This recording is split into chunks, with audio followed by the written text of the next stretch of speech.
All right. Good morning. Thank you. It's a pleasure to be here.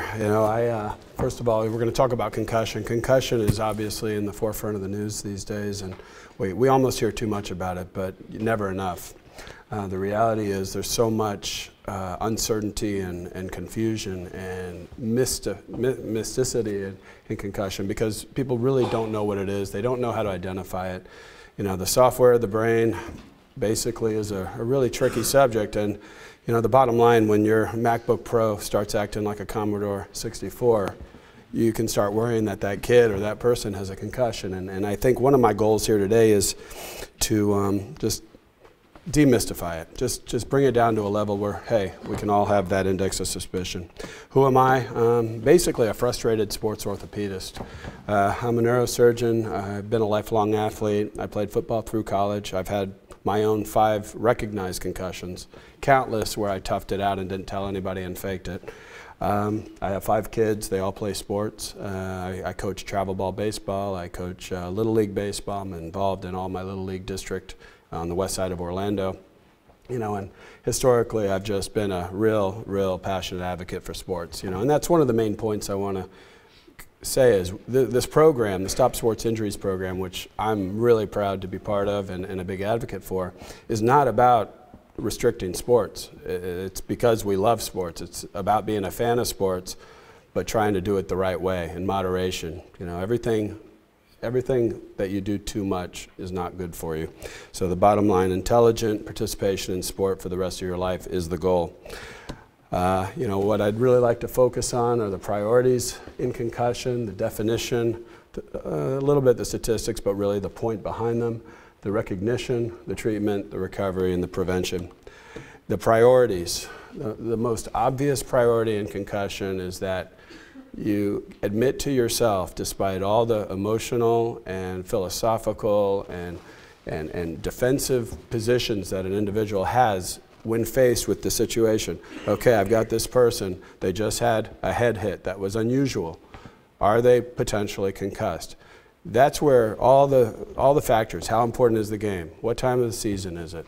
How good is this player? How relevant is he to the next 3 games? Do I really want to? There's so many things that prevent us from intelligently and objectively just looking at this young athlete and saying, hey, he has a concussion.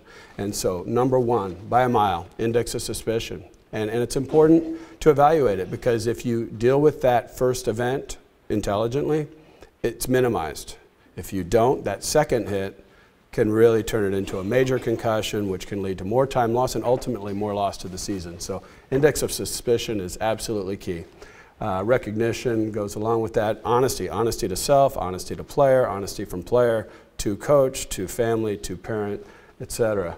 Understanding the role of early recognition and taking a break is key. The risks, if you don't pay attention to these fundamentals, the risks are actually substantial. So we'll get into that in a little bit. What is a concussion? Bottom line, it's a mild traumatic brain injury that does affect the processing speed of the brain. And when you look at the symptoms, which we'll talk about a little bit, it depends which part of the brain actually gets shuffled within the cranium or the box that the brain is in. And so you can have all sorts of symptoms reflecting processing speed problems in different parts of your software and your hardware. So, it can be anything. It can be head to ground, ice, water, snow, turf, body part impact, time. People think it has to be one severe hit. Several minor hits can do it, and there are certain things that you need to look for or pay attention to in your athletes to really recognize the obvious points where you have the opportunity to intervene and help that kid be ready sooner than he would be if you don't recognize it. And then ultimately puck, stick, bat, ball. Epidemiology, these statistics are tricky, and that's part of the problem with concussion is there are all these statistics that nobody really understands. 0.14 to 3.66 per 100 player seasons, that's complicated. Dr. Cantu, really the godfather of concussion in professional sports in this country, he estimates about 250,000 concussions a year in football alone and in youth football. That's the ones that were diagnosed. Probably 2 to 3 to 1 are not diagnosed. And I know that from my own experience growing up. I usually was very aware when I had my bell rung, and you know, and I'd find a way not to talk too much, to stare straight at the coach, to not lose eye contact, because I knew I didn't want to get pulled if someone noticed that I was not acting right. And kids do that, athletes do that. They want to play, and even though they don't feel perfect, they're not going to admit it. So everybody's relevant. The bottom line, the numbers are grossly underestimated. One of the goals and visions of the STOP program is to just improve recognition. So again, the fundamental point, so we can keep loving sports and playing sports. The highest priority, again, I can't say it enough, is the recognition. It's the hardest to monitor.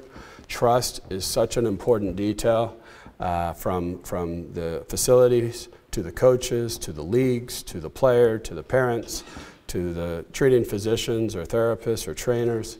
Everybody needs to trust each other. There can't be this peer pressure that, well, I'm not going to say anything because this kid needs to be playing, or so-and-so is going to get pissed, or. Trust is key. The bottom line is the goals are to keep the athlete safe and to let the athlete continue to play this or any other sport for the rest of his life. What do the pros think? You know, historically we've got a long 30-year cycle of complete lack of recognition of concussion and proper management in all the major professional sports leagues. The NBA still doesn't have a formal program, but each team has an advancing program. But everybody in the last 5 years is expanding and improving their concussion management programs, because it's not only having an immediate impact on the quality of their team in these complex days of drafting and free agency, but it's also having a lasting effect on the economics when these athletes are done. What can they do next? What health coverages do they have? Concussion is front and center in all of these discussions, so everybody is paying attention, and the pros need to set the way, and they are starting to lead the way. What typically happens is the high elite level tiers get involved early, and it takes several years for the low level, the youth level, the most important level, to get involved. And we need to follow the lead quickly and not wait until it permeates all the way down the chain. An NBA example, Brian Scalabrine took an elbow from Nowitzki. He was dazed, he wasn't knocked out, he wasn't really recognized as having any concussion. He took a subtle hit, another elbow in practice, was completely knocked out. Ultimately took another blow a few weeks later. He had 3 concussions in 1 month. He missed the rest of the season because of the aftermath of not having recognized that first concussion. This was one of the major NBA events that brought concussion to light. The severity of his post-concussion syndrome was such that he couldn't communicate intelligently with anybody, not only in practice, but his family, his friends, his fundamental home environment. Severe light sensitivity, he had to wear sunglasses constantly. Basically, communication was muffled, he was very focused. You know, all of your processes for how you interact with your world are affected with a severe brain injury. This was a guy who, had it been recognized that he had a concussion that very first hit, and he had been given proper rest for a few weeks, he would have ultimately had none of these communication or lifestyle or expectation performance issues. He ended up being devastated for close to a year. Anyway, the NBA is now actively involved in reevaluating things. You know, there are a lot of myths in concussion. I didn't put this one down, but one of the myths is, oh, it only happens in hockey or football or soccer.